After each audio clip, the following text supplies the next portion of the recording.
विकी, जब मैं gangs of Wasseypur कर रहा था, विकी वॉज असिस्टेंट। जब भी विकी की फिल्म आती है तो मेरे दिल से तो दुआ ही निकलती है विकी के लिए। Hrithik Roshan is fantastic.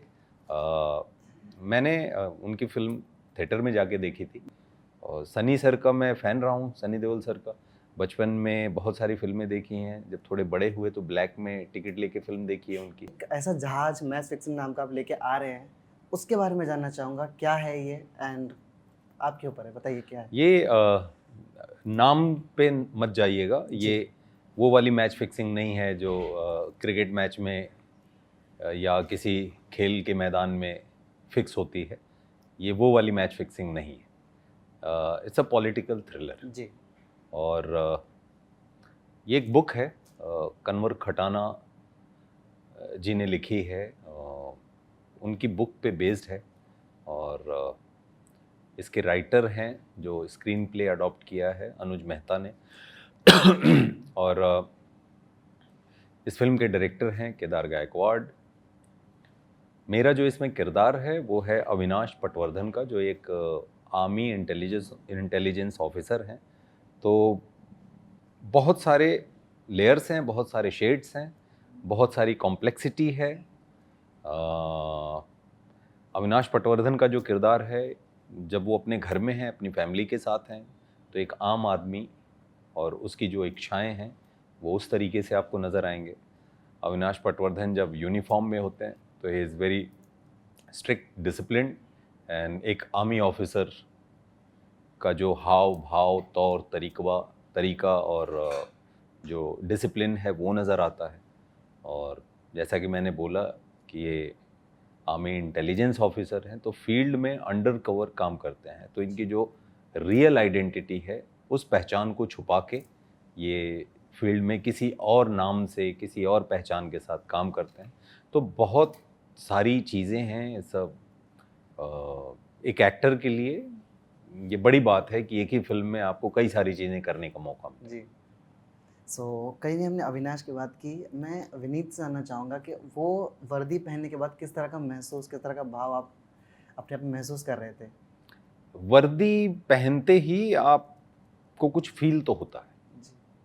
और बचपन से एक एक आकर्षण रहा है जी। डिफेंस फोर्सेस के लिए, आर्मी, एयरफोर्स, नेवी, सब के लिए। क्योंकि जब मैं उनकी परेड देखता था तो मतलब आंखें मेरी ऐसी रहती थी कि इतने सारे लोग एक साथ जब चलते हैं, उनका हर कदम एक दूसरे के साथ तालबद्ध होता है, लय में होता है, हाथ एक साथ जाता है, गर्दन एक साथ घूमती है, सल्यूट एक साथ आते हैं, बुलंद आवाज़, तो वो एक आकर्षण जी। है ना, वो रहा उस चीज़ का। रियल लाइफ में तो कभी अगर वो मौका नहीं रहा, मैं एक्टर हूँ, लेकिन रियल लाइफ में ये मौका मिला तो मुझे ये था कि ये मौका जाने नहीं देना है। जी। तो बहुत ही अच्छा एक्सपीरियंस था जब यूनिफॉर्म में सेट पे पहुंचा था, तो मतलब वर्दी डालते ही आई फेल्ट समथिंग। जी, नाम तो कमाल का है ही, पर कहीं न कहीं the game behind saffron terror, कहीं जब हम सैफरन की बात करते हैं तो जिस देश में हम रहते हैं वहाँ पे कई भावनाएँ होती हैं, इस शब्द के साथ ही बात करूँ तो उसके साथ अगर एक टेरर वर्ड, कहीं न कहीं क्या ये कहना चाहते हैं इसके द्वारा? ये आप फिल्म देखेंगे तो आपको इस बात का जवाब मिलेगा, जी। तो उसके डिटेल में मैं अभी नहीं जाऊंगा।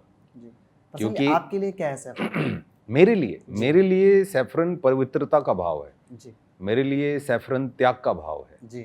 मेरे लिए सैफरन श्रद्धा से जुड़ी हुई चीज़ है। जी। क्योंकि मैं जब छोटा था, मेरी माँ जब पूजा स्थल पे बैठती थी, मुझे भी लेके बैठती थी, तो मैंने मेरे पूजा स्थल पे सैफरन देखा है। जी।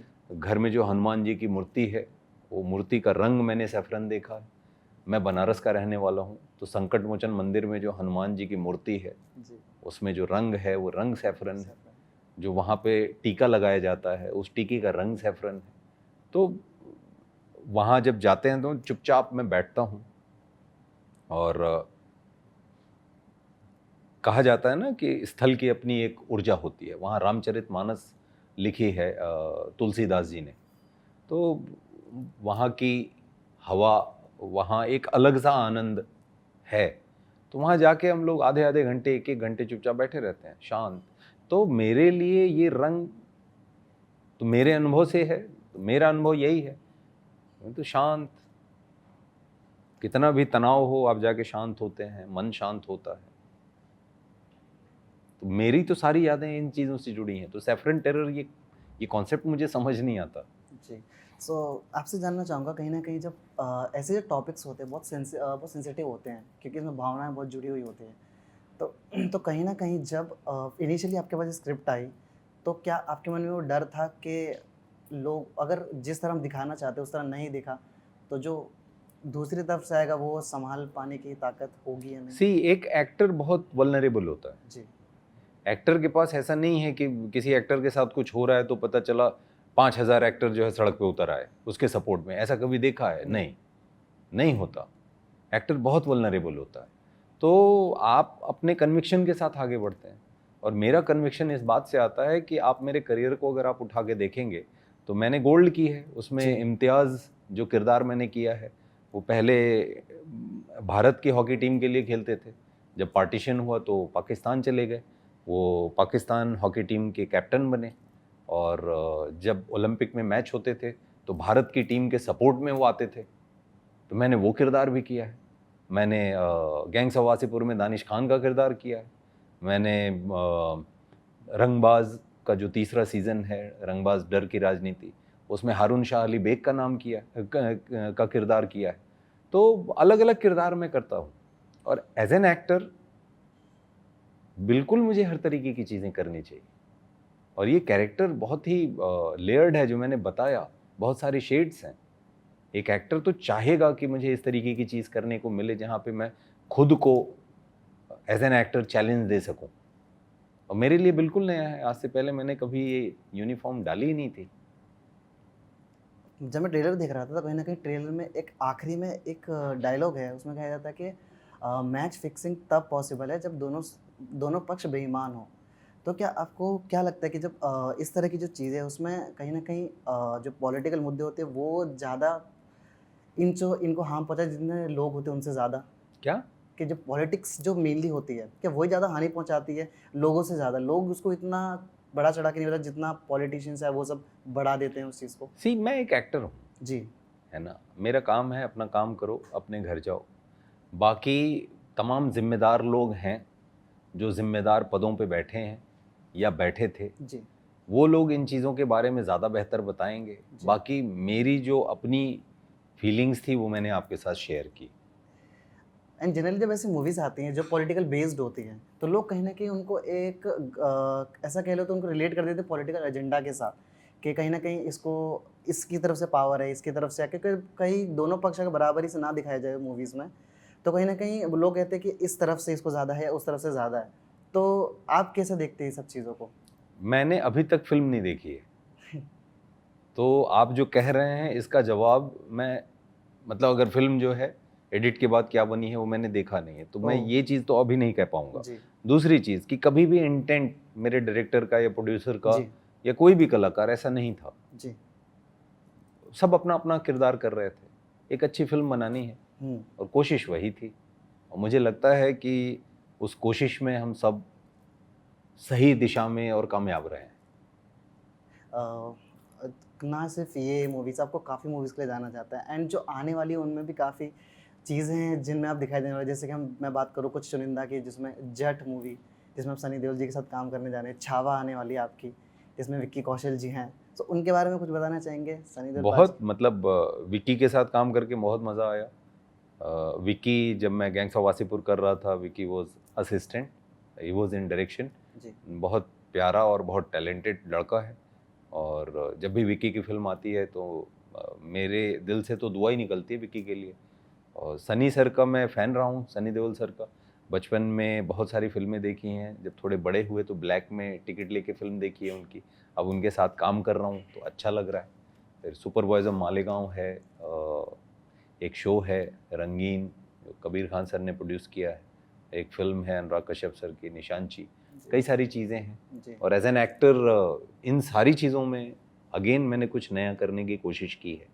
तो कभी भी ये नहीं रहा कि ऐसा ही कुछ मुझे करना है। मुझे लगता है ये चीज़ करनी चाहिए तो करता हूँ। तो उसमें डरने जैसी कोई चीज़ नहीं है। लोग समझदार हैं, लोग समझते हैं। पर्सनली आपसे जानूँ कुछ आखिरी सवालों में कि कहीं न कहीं जब आप ये मूवी कर रहे थे उसमें कई सारे इंसिडेंट्स हैं, जैसे मालेगाँव ब्लास्ट वाला इंसिडेंट है और भी 2-3 इंसिडेंट से पूरी तरह इस मूवी को बनाया गया। तो कहीं न कहीं आपने कितना जाना उन चीज़ों के बारे में और बेहतरीन, क्योंकि ये कुछ ऐसी गुत्थी हैं जो अभी तक सॉल्व नहीं हुई हैं। बट स्टिल उस एक बुक के ऊपर उस कहानी को देखना और उसको एक डायरेक्शन देके बनाना, आपने क्या सीखा और क्या जाना ज़्यादा? सी मैं एज एन एक्टर अपने किरदार के बारे में ज़्यादा जानना चाहता हूँ। बाकी तमाम एजेंसियां हैं देश में, मैं एक अकेला एक्टर हूँ, मेरे साथ एक छोटी सी टीम रहती है। तो अगर मैं रिसर्च करते बैठा कि क्या हुआ, कैसे हुआ, क्यों हुआ, कौन था, तो मेरी तो पूरी ज़िंदगी कम पड़ जाएगी। फिर एक ही फिल्म करने में शायद मेरा जीवन निकल जाएगा। तो जो तमाम ज़िम्मेदार एजेंसियां हैं वो देखें, वो करें, है ना? मैं एज एन एक्टर कोशिश रहती है कि मेरा जो किरदार है उसको मैं ज़िम्मेदारी के साथ करूं। वो मैंने अपनी तरफ से पूरी कोशिश की। बाकी हर फिल्म कुछ सिखाती है, हर किरदार कुछ सिखाता है, हर यूनिट के साथ बहुत कुछ सीखने को मिलता है और मैं सीखने के लिए हमेशा तैयार रहता हूँ। इससे क्या सीखा आपने? जब मैं ये फिल्म कर रहा था और कश्मीर में हम लोग शूट कर रहे थे, तो एक बड़ा चंक है जिसमें अंडर कवर काम कर रहा था। तो अचानक से ना ये भाव आया मुझे उसमें कि अगर मुझसे यहाँ गलती होती है कुछ, तो मेरे पास दूसरा टेक है। लेकिन जो लोग इस समय रियल लाइफ में किसी अंडर कवर एजेंट की लाइफ को जी रहे हैं, अपनी पहचान को छुपा के, अगर उनसे कोई गलती हो गई, उनका कवर अगर एक्सपोज हो गया, तो उन्हें क्या चुकाना पड़ेगा? शायद अगले दिन का सूरज उनके लिए ना उगे। तो एक अजीब सा मुझे एहसास हुआ था कि बहुत सारे लोग इस समय जब हम बात कर रहे हैं, इसी समय जान जोखिम में डाल के अपनी ड्यूटी कर रहे हैं और शायद ऐसे ही लोगों की वजह से, शायद नहीं, हम 100% श्योर, ऐसे ही लोगों की वजह से हम यहाँ इत्मीनान से बात कर पा रहे हैं बिना किसी इस डर के कि यहाँ कोई घटना घटने वाली है। तो ये हमें ये माहौल जो लोग देते हैं उसमें उनका बड़ा कंट्रीब्यूशन है। ये चीज़ें मुझे सीखने को मिलती हैं कि बहुत सारे लोग हैं जो actually they are the real heroes, they are the real heroes. और अभी हम लोगों ने हम लोग दिल्ली में थे, पूरी टीम दिल्ली में थी मैच फिक्सिंग की।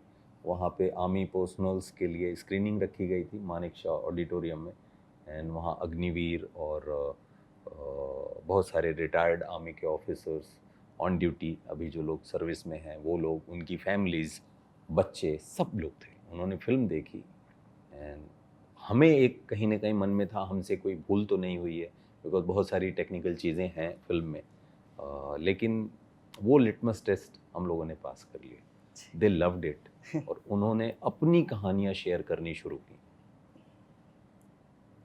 मुझे लगता है, उम्मीद करता हूँ हम लोगों ने जो एक ईमानदार प्रयास किया है वो लोगों को पसंद आएगा। Hrithik Roshan is fantastic.